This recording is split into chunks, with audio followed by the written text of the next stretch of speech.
Okay, it's a minute past the hour, so we can go ahead and get started. Welcome everyone to the webinar on the new Georgetown-MedStar IRB system. As some of you may know, we have released the IRB system, which is a joint venture between Georgetown University and MedStar Health. So this will be the system that will be used going forward to submit your protocols. And you will be using this system to submit the protocols to either Georgetown or to the MedStar IRB. If you don't have a link to the live system, it's essentially gumedstar.georgetown.edu. Today, we will be going through one of the training sites. So a lot of the data that you will see in here is essentially test data. It's not going to be real data. But on the live site, if you log in, you should be able to see the studies from your old systems. So from Georgetown University's ERIC system and from MedStar's InfoEd system. We have migrated over some of those studies into the new system. We only migrated those studies that were that did not have any action pending on them. So studies that were that didn't have any amendments or continuing reviews outstanding, or studies that were in review, those type of studies were not brought over. As those studies are completed in the legacy system, we'll be bringing those over into the new system. So for today's webinar, since we have a lot of participants, if you have a question, you can submit the question through the chat. You'll see there's a chat ability on your screens. You can also unmute yourself and submit your question, but we can go through all the questions that are submitted at the end of the webinar. So feel free to use the chat functionality that's available. And I'll try to go through the questions either, I'll try to review the questions as we are going through the webinar, so that if I need to answer something and show you something, I can do that. But we will try to get to all the questions towards the end. So this is the, if everyone can, we will also be recording this webinar and sending it out. I'm recording the webinar right now. If you all can see my screen, this is the first page that you see when you log into the system. Today, I'm just logged in as one of the test users, principal investigator for. As soon as you log in, the first thing that you'll see is your inbox. Anything that needs your attention will appear in your inbox. Your inbox is essentially your work queue. You as principal investigators and research teams will see protocols in your inbox which are in the status of, let's say, pre-submission. Pre-submission essentially means that you and your research team are still building the application or building the protocol. You may also see protocols which are in the status of clarifications requested, which essentially means that the IRB received the protocol and sent it back because there was some missing information or they want some additional information. So your inbox is essentially your work queue, and anything that needs your attention should show up here. If you want access to all the protocols that are part of your research portfolio, you will click this IRB tab at the very top. This page will show you all the protocols and continuing reviews, amendments, new information reports that you have access to. What we have done on this page is we've broken that out in different tabs. So your in review tab will show you all the protocols that your in review tab will show you all the protocols that are currently in review at the IRB. Active tab will show you all the protocols which are approved. Archived will show you all protocols which are which were discarded or withdrawn, protocols that have been closed. New information reports, we'll go over this because I believe this is a little bit different than what you're used to today. Any new information that's reported from this research team or by anyone else to the IRB is going to show up under new information reports. Any of your external IRB protocols, so protocols where you are relying on another institution's IRB, will show up under the external IRB studies. And then you have all submissions, which is going to show you all the protocols that you have access to. If you want to create a new, the other area I wanted to point out is under the IRB tab, there are certain areas that might be helpful to you. The library area. So this area will contain all the templates that you need. Right now, as I was saying before, this is a test site, so we only see protocols that are, so we see test documents, but this templates tab in the real active site will show you your consent form templates, your protocol templates. So this area will show you all those templates that you need to create an application. So the library area is very important. In the library area, you'll also see templates for Georgetown University. So if you want to submit to Georgetown University IRB, you may need to complete their version of the protocol template or use their ICFs. I believe there's a question. Never mind.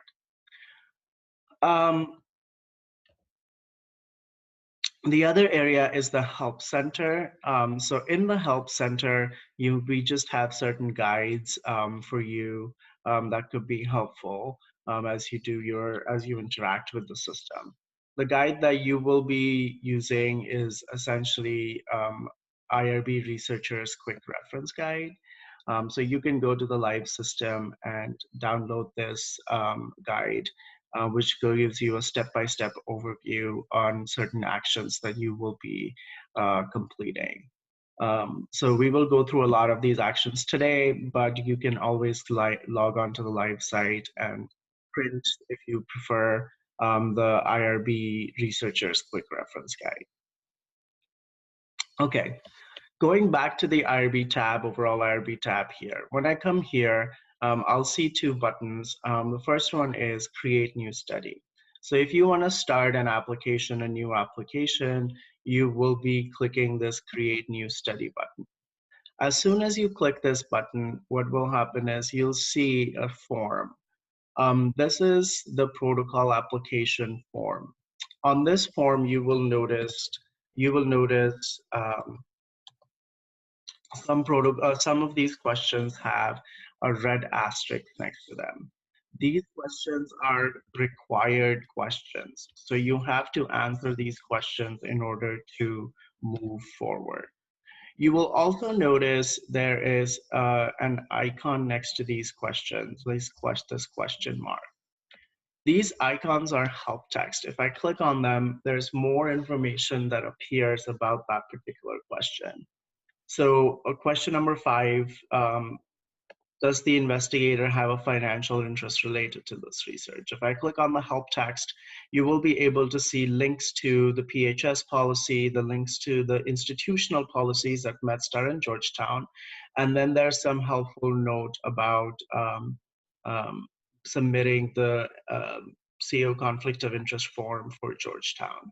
If you are submitting to Georgetown University, even though you're a MedStar health employee, you still have to follow Georgetown University's institutional policies. So you still will have to submit the SSDF form for COI in the Georgetown system. But for help text, whenever, if a question is unclear, or if you need more information, hopefully there will be a help text icon next to it, and click on it so that you can see more information about that question. In question number 6 here, you will select which IRB are you submitting to. It's either going to be Georgetown or MedStar. In question number 7, this question is just asking you that, are you going to rely on another IRB as the external IRB of record?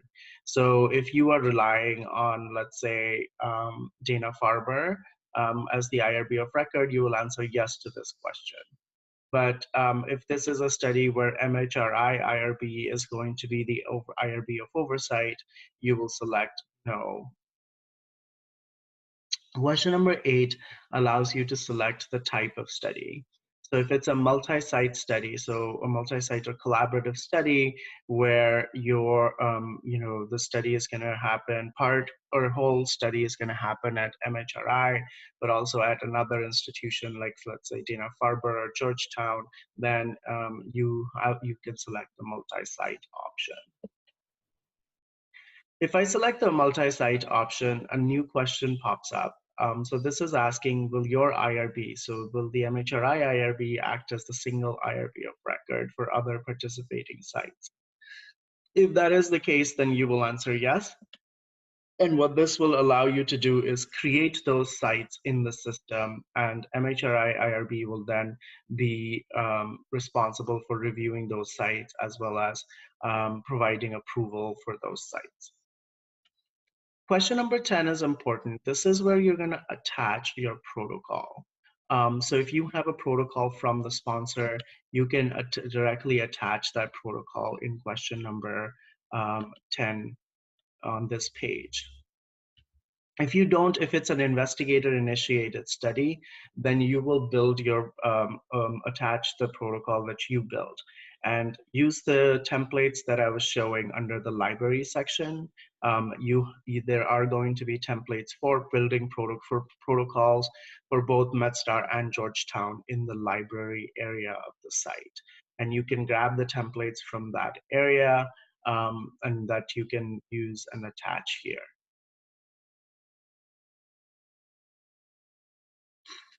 So if I click continue, the next page that shows up is the funding source. So this is where you will indicate the funding source of the protocol. So when I go ahead and click on the first question, the list here, the funding source list opens up. So one quick trick about looking for anything in the system, even if you're looking for a person or for an organization, let's say you just know part of someone's last name or part of the organization that you're looking for. So in my example, I'll say, I'm looking for Pfizer and I know it starts with PF, right? So I can enter percent sign PF percent sign. The percent sign is essentially a wild card. So that just tells the system, look for any organization which has the letters PF in it. So as you can see, it looked up 3, and one of them is a duplicate, but we're going to just select Pfizer. So if you're looking for someone's name and you only know their last name, you can always do a percent sign, a few letters of their last name, percent sign, and that's essentially going to be your wild card. Okay, looks like there's.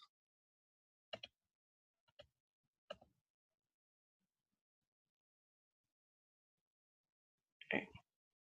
Yes, I can show you, I can send, the question was, can we put up the link to the URL?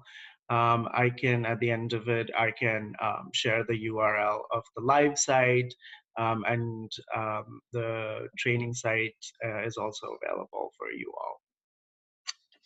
The next page that I see is the study team members page. So this is where you're going to define your study team members. In question number 1, you will enter all the study team members that are internal. And we are using the word internal a little bit loosely here. Remember, this is a site which is used by both Georgetown University and MedStar. So anyone from Georgetown or MedStar should be available in this list in question number 1 here. If they're not, then you can request access for them. But this site, in question number 1, you should be entering any Georgetown or MedStar study team members that you are working with. So in question number 1, you can select the name of the person. Then you can define their role in research.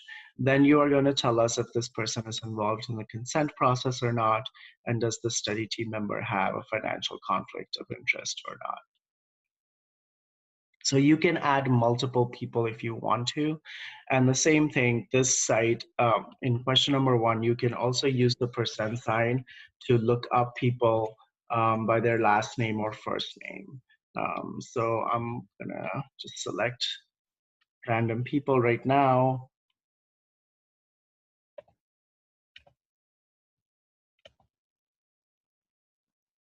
In question number 2, you will enter any external team members. So folks who are not at Georgetown or MedStar and are going to be part of the study, you can enter their information in question number 2.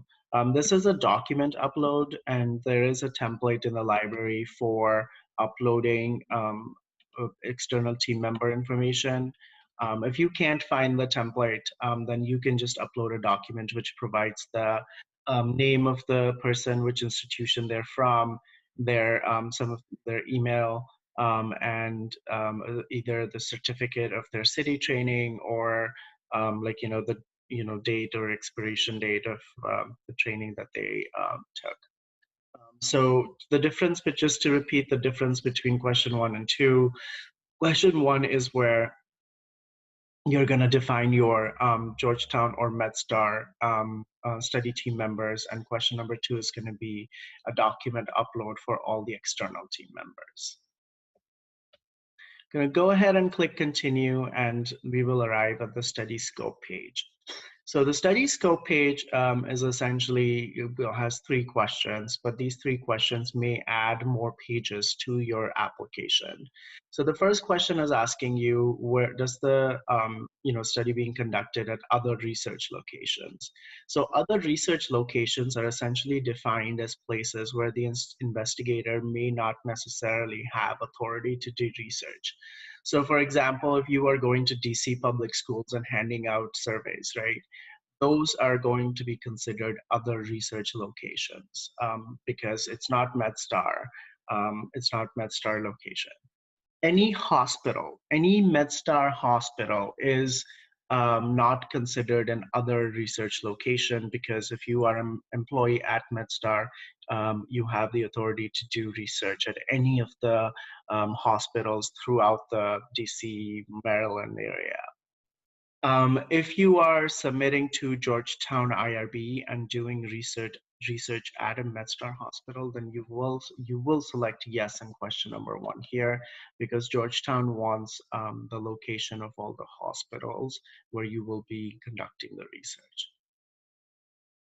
The next question, question number 2, is asking you about if the study involves any drugs or not, drugs or biologic or any dietary supplement. I'm going to say yes so that we can see that page. And the third question is asking you if there are any devices on this protocol.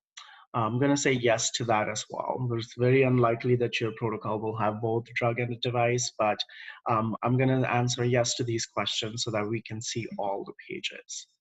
If I click the Save button up top, and I click look at the Jump To menu, the Jump To menu shows you all the pages that are coming up next, and all the pages that you've completed.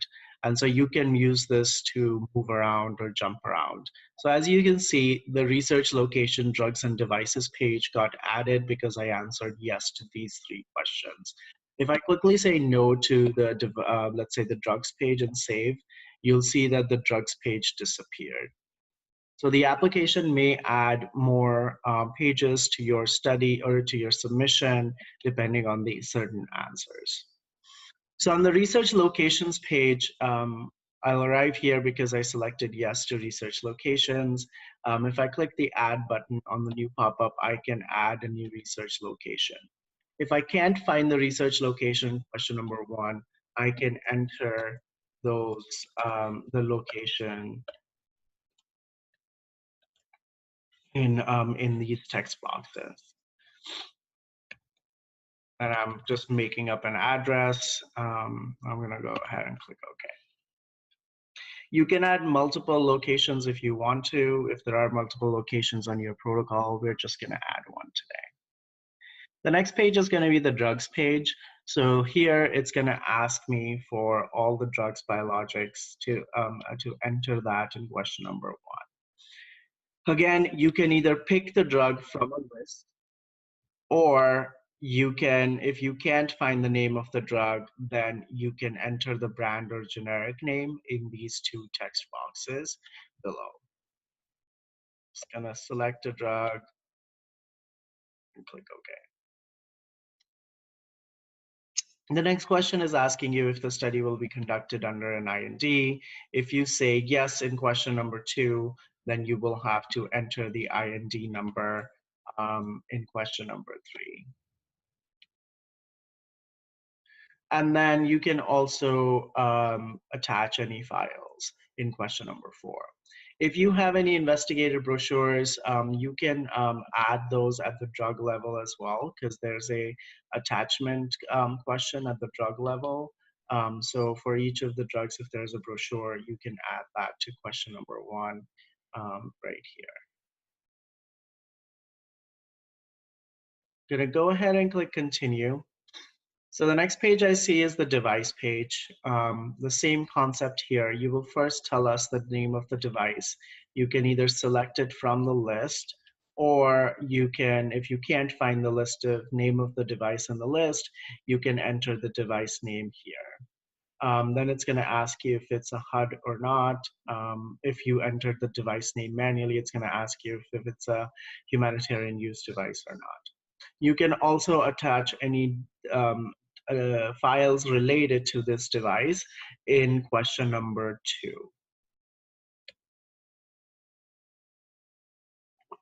The next question that you see is the same, is essentially asking you for any exemptions. So if there are any IDE, HDE numbers that are that the study is being conducted under, and if you select any of it, you will be asked to identify the number. But if I had selected exempt from IDE requirements, then that particular question disappears. In question number 3, you can upload any attachments like the IDE, HDE, and so you can upload those files in question number 3.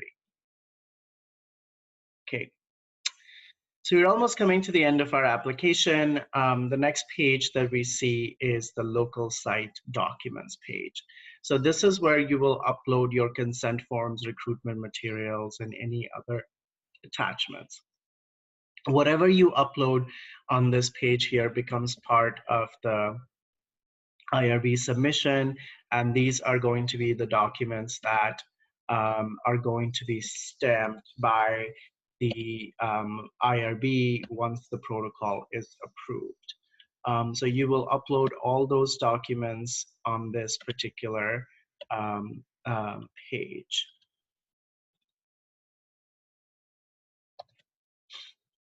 I'm just going to upload some test documents. So I uploaded, let's say, an ICF and a flyer for this submission.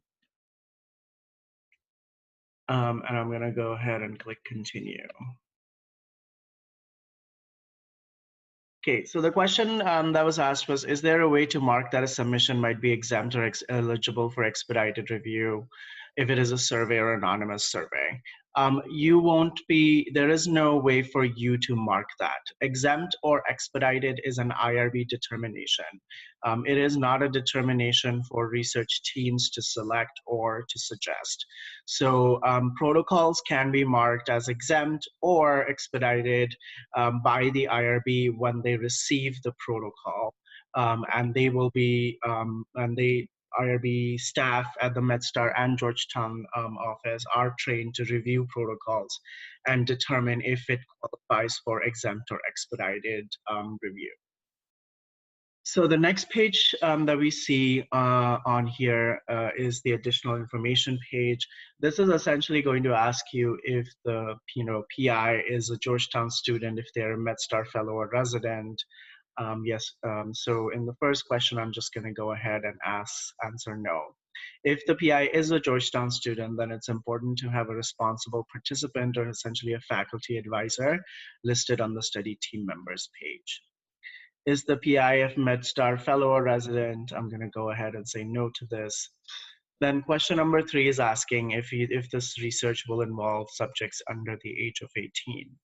So we can answer either yes or no here. I think what's important is that if you are submitting protocol to Georgetown, then you will be required to complete the Georgetown Protection of Minors assessment.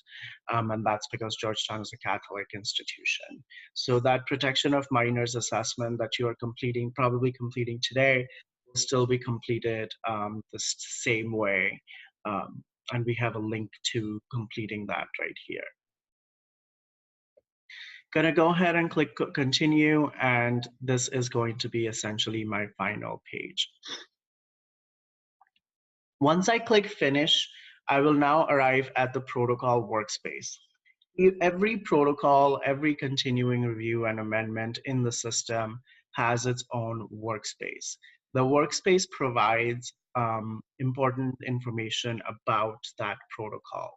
If you ever receive communication about this particular protocol, the email communication will go to your official MedStar account or official Georgetown account, and it will contain a link directly to the workspace. And if you click on that link, it will bring you to this workspace right here. So the protocol, this orange bar up top right here, this is the status of the protocol. So pre-submission status means that the protocol is being built by the PI and the research team. So it has not been submitted. This is going to be your protocol ID. The protocol ID is going to remain the same throughout the life of the protocol. And this is just showing the title of the protocol right here. This workflow map shows the review cycle of the protocol. So as the protocol is going through different, as it's going through the review cycle, it's being reviewed by the IRB, the different bubbles are going to get highlighted. So you no longer have to call the IRB to get a status of the protocol and we'll see where it is in the process. All you have to do is log into the system. This overall status will tell you where the protocol is, and this workflow map will tell you where it is in the submission. While you're building the protocol, you have the ability to go back and edit it. So as you can see right here, I can edit study. Then there's also the printer version, which allows you to see the protocol in one view, and you can print this out in paper. There are different tabs that are available on this workspace. So the history tab is essentially going to be your audit log. Any action that's taken on this protocol will appear in the history tab. So as you can see, it will show you the activity, who conducted that activity. So this will be the first and last name of the person, and essentially then the date and time stamp. You have the funding tab, which essentially shows the funding source that you entered on the site in the application. The contacts tab will show you all the study team members that are on your protocol. The Documents tab will show you all the consent forms and the recruitment materials that you uploaded. So once the protocol is approved by the IRB, the final stamped versions of these documents will show up under these final columns that you see right now. Right now, obviously, this is blank because I haven't even submitted the protocol. But for approved protocols, the IRB stamped documents will show up under this tab. So if you want the latest version of the consent form, you will be coming here to your study documents tab and printing out the final documents from here. The reviews tab will show you all the reviews that have been conducted as part of this submission. So any ancillary reviews that were part of this protocol. The snapshots tab essentially shows you all the backups that the protocol has, all the backups of the protocol that have been taken by the system. Right now, I haven't submitted the study, so a backup isn't taken, was not taken. But as the protocol goes through the review cycle, the system takes periodic backups so that you can, or the IRB staff can go back and take a look at what the protocol looked at the time of submission. The training tab, right now it's going to be empty, but we are bringing in the city training of all the people that are listed in your study team directly from city. These are only going to be for Georgetown and MedStar employees. So we are directly bringing in their city training record. Um, and so if you, by any chance, have a study team member and you don't see their city training under this tab, but you know for sure that they have taken that training, there's a good chance the city training didn't come over because that person is probably using their personal email account when logging into city or in their city profile. So it's very important that you verify that in your city profile, you have your official MedStar or Georgetown account. Otherwise, we don't have a way to match city records with users. We can't match it by using first or last name because people may have the same first or last name. So it looks like there was a chat that came through. Let's see.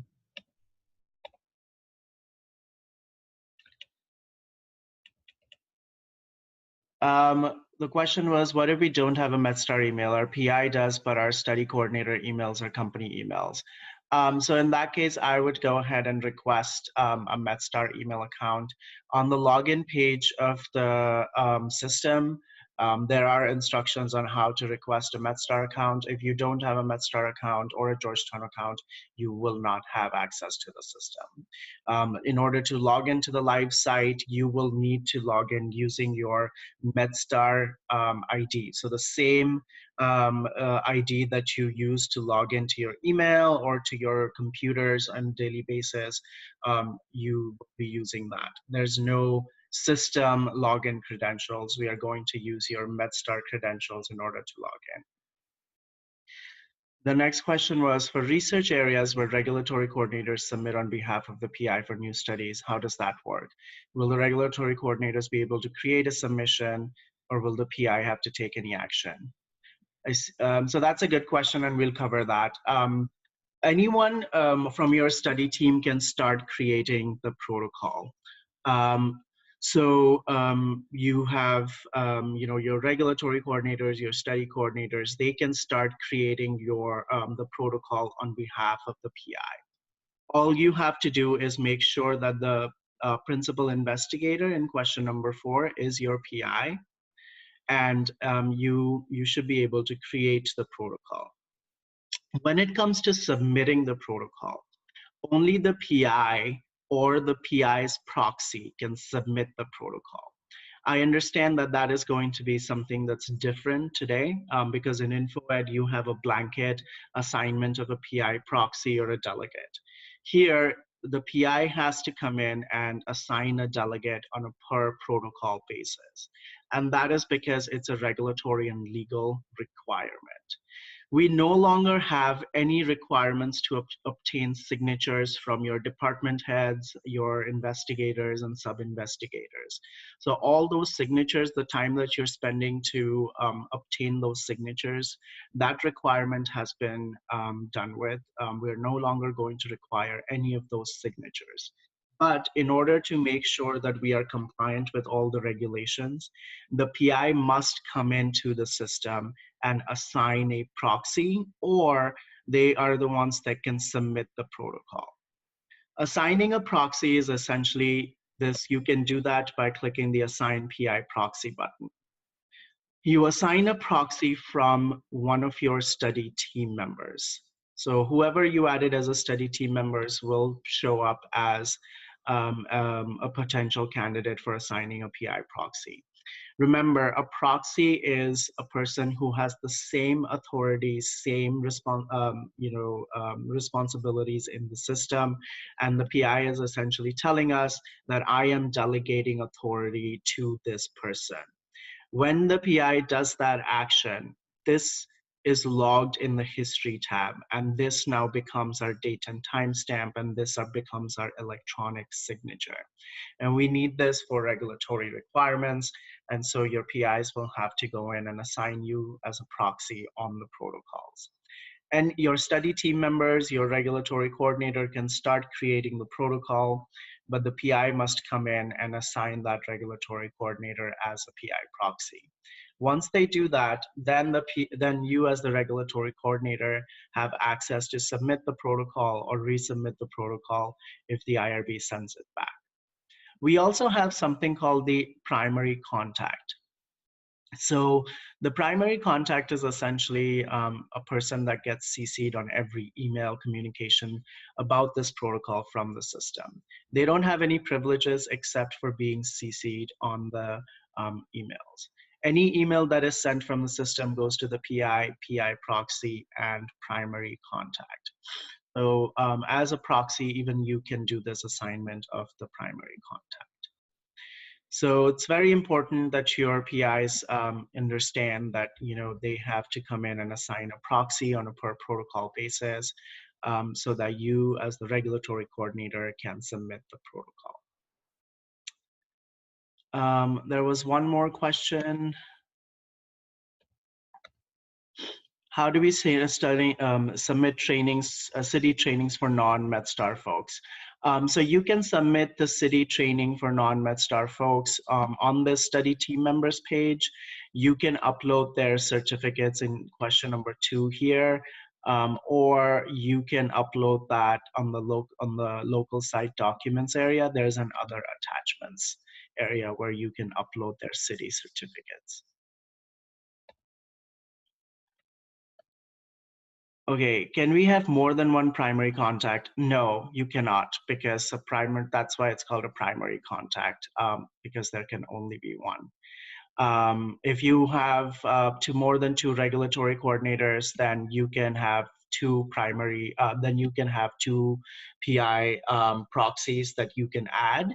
And both of those regulatory coordinators will then get copied on every email that's sent from the system. So I'm going to go ahead and submit this protocol. So let's say you have completed the protocol. You're going to now ready to submit it forward. You will click the submit button. The system does a quick check to make sure that all the required questions have been answered. And once you submit the protocol, you'll notice that the status of the protocol changes to pre-review, and you'll see the bubble here gets highlighted in the workflow map. So you will also notice at this point, you only have access to view the study. So because you've submitted the protocol to the IRB, you can no longer edit it. If the IRB, once the IRB receives the protocol, the IRB analyst or IRB coordinator will do a quick completeness review. This is where they're going to make sure that all the information they need to complete to move the protocol forward has been received. If they don't see some information, if they see information that's missing, they will send the protocol back to you. The protocol will then come back to you, and it will be in a status of clarification requested. You will receive an email saying that the IRB has requested clarifications on certain questions, and you will be able to click on the link in the email and come directly to the protocol, make those edits, and resubmit that study. So we're not gonna, we're gonna sort of from the protocol perspective, we're gonna just stop here. But what I do want to show you next is how to create continuing reviews and modifications. So as I mentioned, the IRB tab is where you will have access to all the protocols that are part of your research portfolio. Under this active tab are going to be protocols that are active and IRB approved. When a protocol is approved, this is what the workspace looks like. You will be able to see the correspondence letter that was sent to you in an email once the IRB approved the protocol right here. You will also be able to see all the actions that were completed as part of this protocol. There are going to be 2 new buttons here as well on the workspace: the Create Modification / Continuing Review button and a Report New Information button. Let's first go over the modification process. So if you have if your continuing review deadline is approaching. The system sends an email to the PI proxy, and the primary contact 90 days, 60 days, and 30 days before your approval is expiring. So you will receive an email from the system 3 times before the approval is expiring, reminding you to complete the continuing review. So when you are ready to start the continuing review process, you're going to come into this system, find your approved protocol, and click this Create Modification/CR button. The system allows you to either create a continuing review or a modification or a combination of both.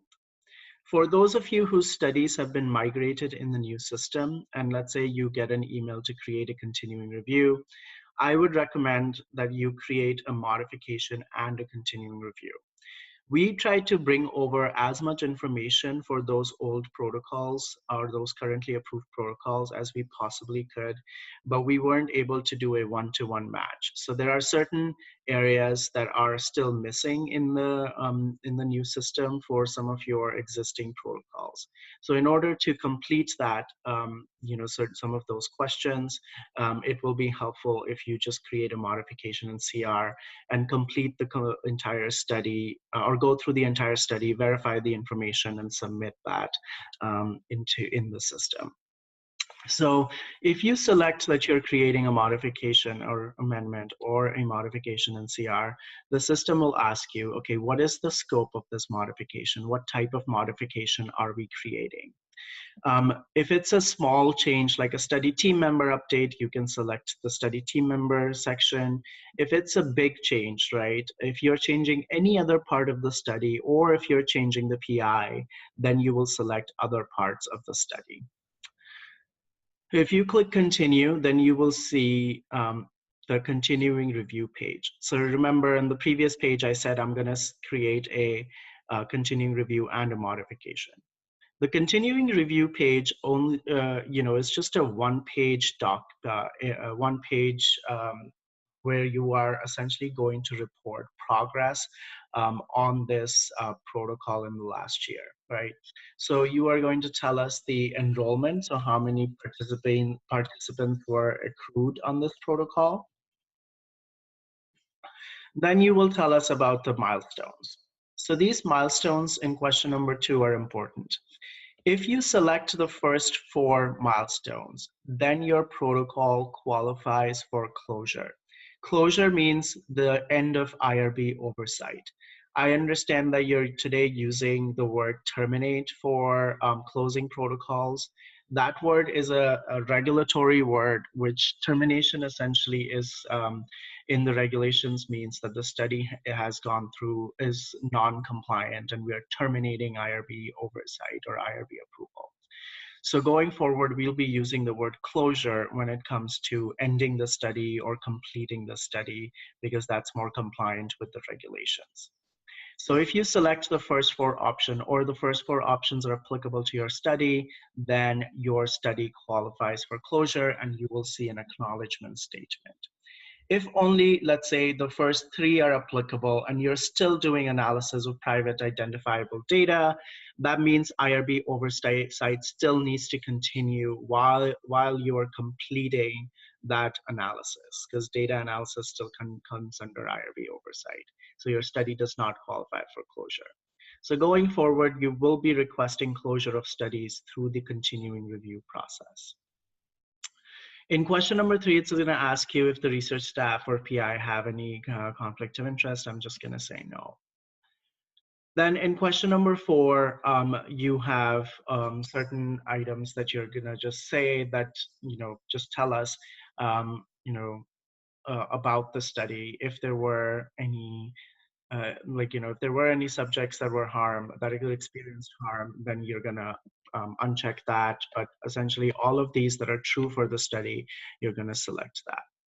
You can upload any attachments for items that happened during the last year, and you want to report to the IRB in question number 5. Looks like there's a question. Oops. Looks like there's a chat question. If we submit to Georgetown, how do we specify which IRB we submit to? So on the Georgetown, on the first page of the protocol, there's a question which asks you which IRB are you should oversee this, and it says MedStar, MHRI IRB, Georgetown IRB. You will select Georgetown IRB. Which committee it goes to is the decision of the IRB, like the Georgetown IRB analyst or the IRB director. They will do the committee assignment themselves. All you have to indicate on the protocol's first page is which IRB you're submitting to. So the next page that I see here is the modification page. So this is the cover page for a modification. And so you will tell us what are you modifying on this amendment, right? So you're going to tell us the enrollment status. So subjects are enrolled. Are you going to notify the subjects of this change? I'm going to say yes. And then you're going to summarize the modification that you're going to make for this for this amendment. This question number 3 is important because whatever you input here is reviewed by the IRB analyst when they receive the amendment, and it will help them determine the changes that you're making in the protocol, and also, like, if it needs to go through full committee or through expedited process. We also use whatever you enter here in the official letter that goes out when the IRB approves the modification or amendments. So please make sure you summarize the modifications you are making in question number 3. Once I click continue, the protocol becomes editable for me, and all the information that I had previously entered gets copied over, and you can make changes to this protocol. And this is the question that I was previously talking about, which IRB should oversee the study. When I create the initial protocol, it gives me options about MHRI IRB, Georgetown IRB, or Qatar IRB, which is part of Georgetown. I'm not going to go through the form again, just essentially the same study that we created. It just opens up for edits. When I exit, you'll notice that I come to the modification and continuing review workspace. So this modification mod CR, as we call it, has its own workspace. It will have its own status. It will have its own workflow. These double arrows up top, this will show you the breadcrumb. So you will see the overall protocol, and nested within that protocol is this modification or continuing review. The protocol and the modification and continuing review, they have a parent-child relationship. If I go to the overall parent protocol or original protocol, I will be able to see the follow-on submissions tab. This follow-on submissions tab will show you all the modifications, all the continuing reviews that have been created as part of this study, right under here. So if I go into that modification, it will show me that modification and exactly what happened on that modification and the approval status and what. So remember, the parent protocol and subsequent modifications and continuing reviews have a parent-child relationship. You can access any modification or continuing review that you may have submitted or created from the parent study under the follow-on submissions tab. For these follow-on submissions tab, you still have to click submit to submit this to the IRB. So once I click the submit button, you'll notice that I can no longer edit it. Similar to protocols, you may receive communication about this amendment or about this modification.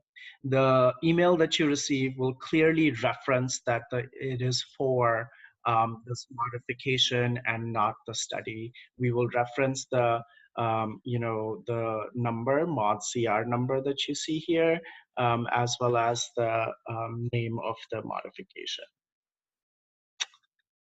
So the other thing that I wanted to quickly show you is the report new information, but I believe there's a chat that came through, so let's see. Okay. If we submit to Georgetown, oh, never mind. It's the same question. Okay, so on your approved protocols, you will see a button called report new information. The same button is also available independently outside of protocols, because you may want to submit a new information report, irrespective of which protocols, or it could be associated with multiple protocols. So under the IRB tab, you'll see this report new information button. This is how you're gonna report any risk or unexpected harm to any subjects throughout the life of the study. So in the first question, you will specify, just a short title so that we know what it was. Then you will tell us the date you became aware of this information. Question number 3 is important. We have built these categories that are reportable to the IRB. Anything that does not fit into these categories, they are not reportable to the IRB. Today, I believe everything and anything is being reported to the IRB, increasing the volume of these type of submissions. And so what we are trying to do is we are narrowing down the items that are reportable to the IRB by regulation, so that we are reviewing things that we absolutely have to review and concentrating on things that need to be reviewed and turned around quickly. So when you are reporting any information, please read through these categories. Any of your reports that your sponsor is asking to submit to the IRB is probably not going to fall under these options. Those type of reports are not reportable to the IRB. So you can feel free to tell your sponsors that your IRB does not accept those submissions. But audit reports, like reports from study monitors, is reportable. So you can see that as an option right here. So it's very important to review these categories thoroughly before submitting to the IRB, because we only want to receive submissions that are reportable. Okay. Then you will briefly describe the RNI, and then we ask a couple of questions about, in the submitter's opinion, does it involve increased risk? Does the study need a revision? Do we need to revise the consent form? In question number 6, you can associate any modifications or studies related to this RNI, and you can do multiple studies. You can also upload any supporting documents in question number 7. So the next, again, the same thing, the RNI, or reportable new information, has its own workspace as well, which will allow, and you will be allowed to submit the RNI to the IRB. If once the IRB receives this RNI, and if they have any questions, they will reach out to you. But the RNI review process is also going to be automated in the system. And if it's if it's not a serious reportable new information, the IRB will acknowledge the RNI and send you an acknowledgement letter. If it's something serious, then the IRB will determine an action plan and send that action plan in an official letter and that will arrive in your MedStar account, on your emails, and you can take that action and complete that action, and then come back into the RNI and tell us that you completed that reportable new information. So that was the end of the system portion of the webinar. I'm going to go ahead and unmute everyone in case there are other questions. And if it's better, if it's more manageable, you can also submit your questions through the group chat.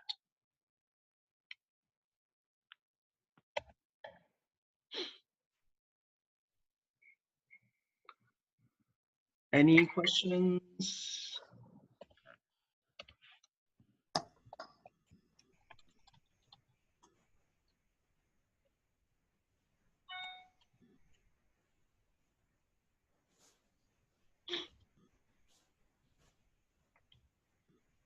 Are there any areas that you want to see in the system that we may not have covered?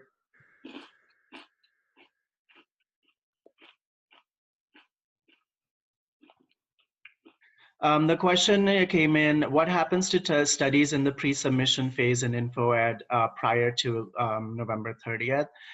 If your study was in InfoEd, if it was in pre-submission or you were just creating the study in InfoEd, we did not migrate that over. Only active or IRB approved protocols that don't have any action outstanding on them were migrated over.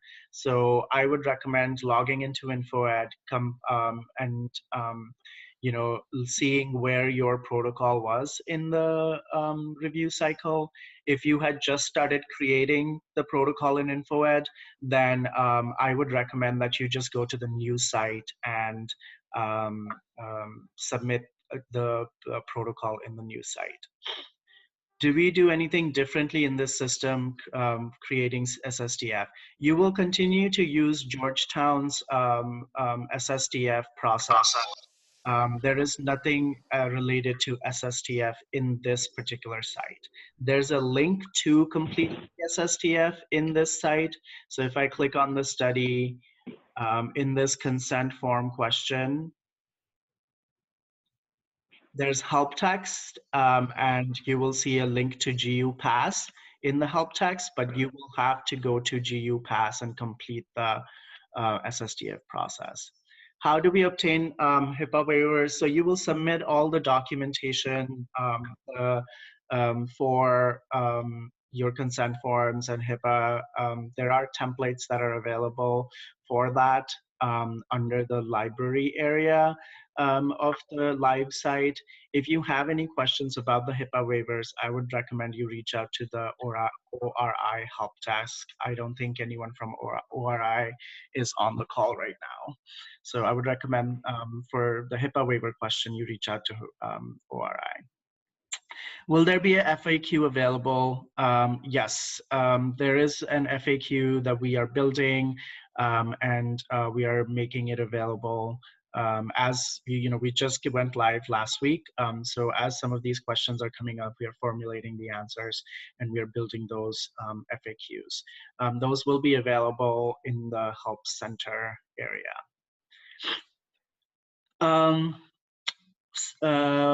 What about changes, IRB changes at January 29? That's a great question. The common rule goes into effect on January 21st, 2019. So any protocols submitted and reviewed after January 21st will fall under the new regulations. So you will be able to see if your protocol is under the new regulations or not. On the protocol workspace, there's this regulatory authority area, right? So this regulatory authority area for protocols before the common rule effective date will say pre-2018 requirements. After January 29th, once the common rule goes into effect, and let's say you submitted the protocol on January 22nd, your protocol will qualify for the new common rule changes. So your protocol may not need a continuing review every year, and the system is smart enough to know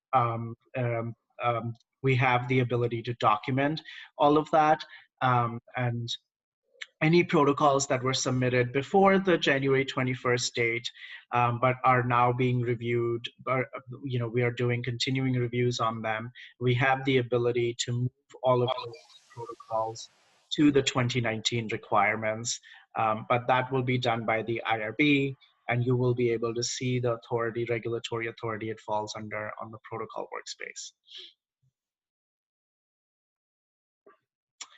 Can I request that this training be sent to a non-MedStar email for now, since we don't have them? This training will be available. We will send the webinar, this recorded webinar out. If you registered using your non-MedStar account, then you probably should be receiving email on that account. But I can I can take down your name and make sure that Karen or Cindy send it to your non-MedStar email.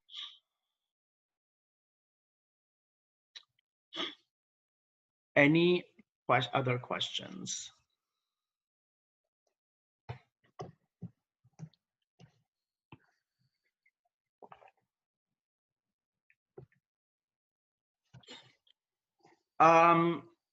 I would you have not, so I guess this is more of a statement. We have not received any emails related to IRB migration. I would recommend you reach out to ORI if you have any questions about that. If you go to the site, the live site, which is GU-MedStar IRB. I know at the beginning of the call, someone had asked for this link.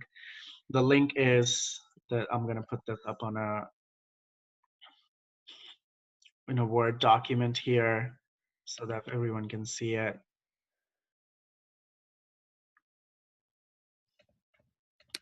This is the link for the live site.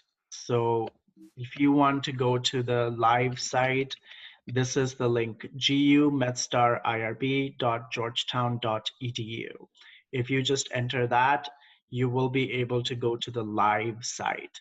So if you have questions about the migration, I would recommend going to the site.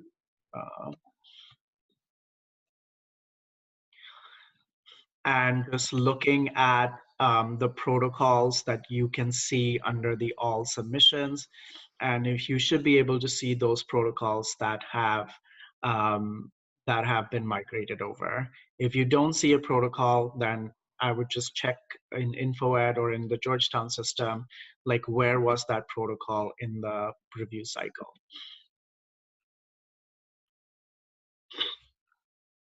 For those of you who may have missed it, we only migrated protocols which were IRB approved and did not have any open amendments or continuing reviews on them.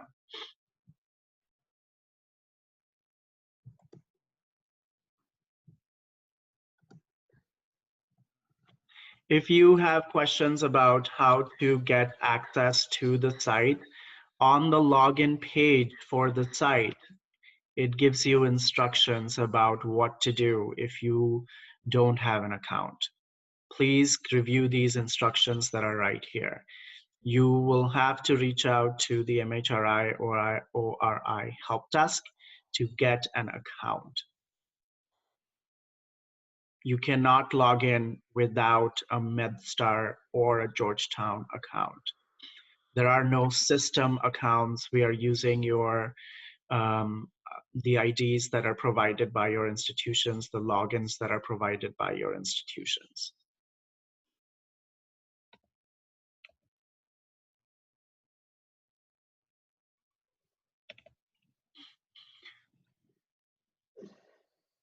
What about studies that are going through another site's IRB? Are there specific forms for that? Yes.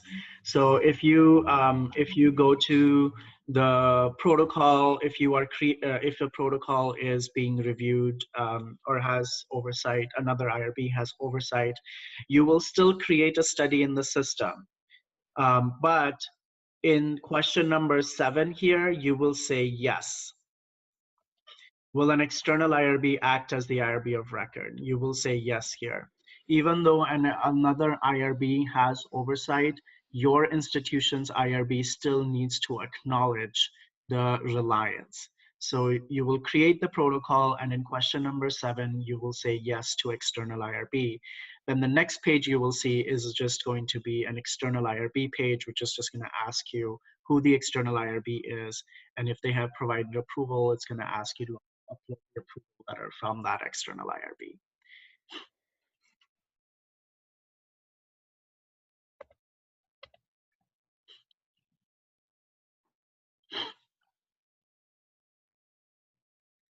Okay.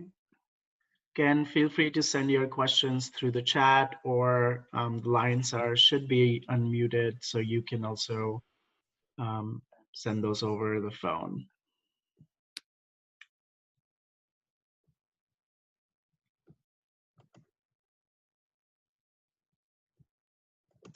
If you don't have any questions, then feel free to jump off.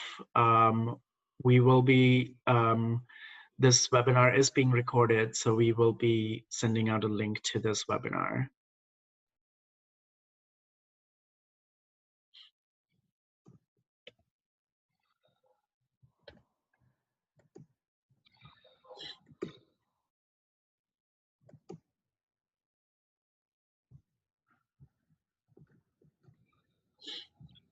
I'll stay on the line for a couple more minutes in case folks have other questions or want to see something again.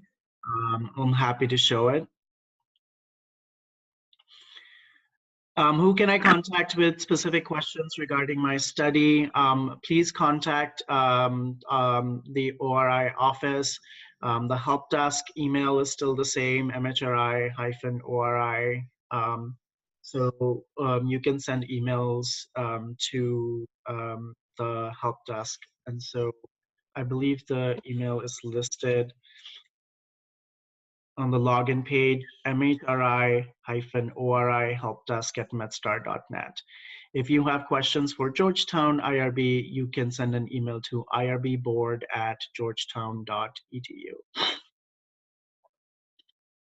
If you have been working with a specific coordinator at Georgetown or MedStar, you can send them an email as well directly.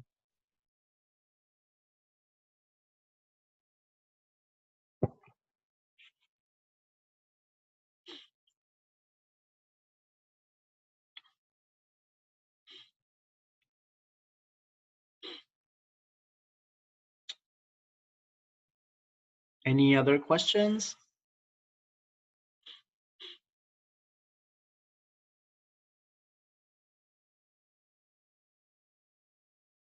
As I said, the chat, you can send your questions through chat or over the phone.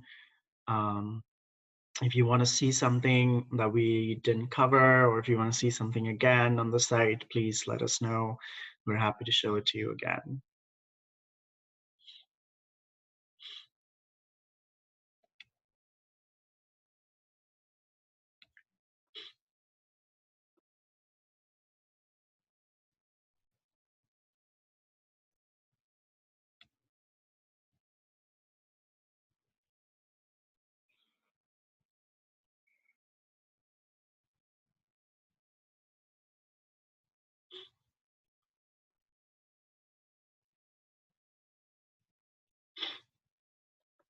Okay, so it doesn't seem like there are any other questions. We can go ahead and conclude this webinar. Thank you everyone for joining. We appreciate it. I know it was early in the morning. If you have any other questions or concerns, please reach out. Who could I ask about missing studies in the new system? If you have studies missing in the new system, it was probably likely because the protocol in InfoEd or the protocol in the Georgetown system had an outstanding action, an outstanding amendment, or continuing review. So what I would first recommend doing is logging into InfoEd, the old system, and seeing where the study was in InfoEd. So if it had an open amendment or a continuing review, or if the study was just going through the IRB review cycle, it probably was not migrated. So I would just first log into the InfoAd system and see and look up the study in question. And if it was indeed an approved protocol and there were no outstanding actions on it, then I would reach out to the ORI help desk and ask them the question. We will be doing, migration in waves. So as some of those in-process protocols that were in process in InfoEd or in ERIC, which is Georgetown's system, as they get approved, we will be migrating those over. So those in-process protocols need to be completed in the old system first. But you can reach out to the MHRI or I help desk email if you have specific questions.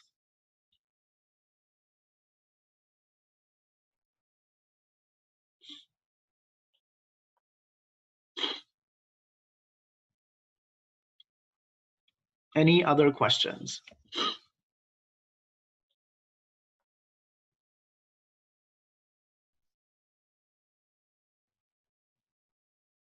Okay. It seems like we don't have more questions, so we can conclude this webinar. Thanks everyone for joining.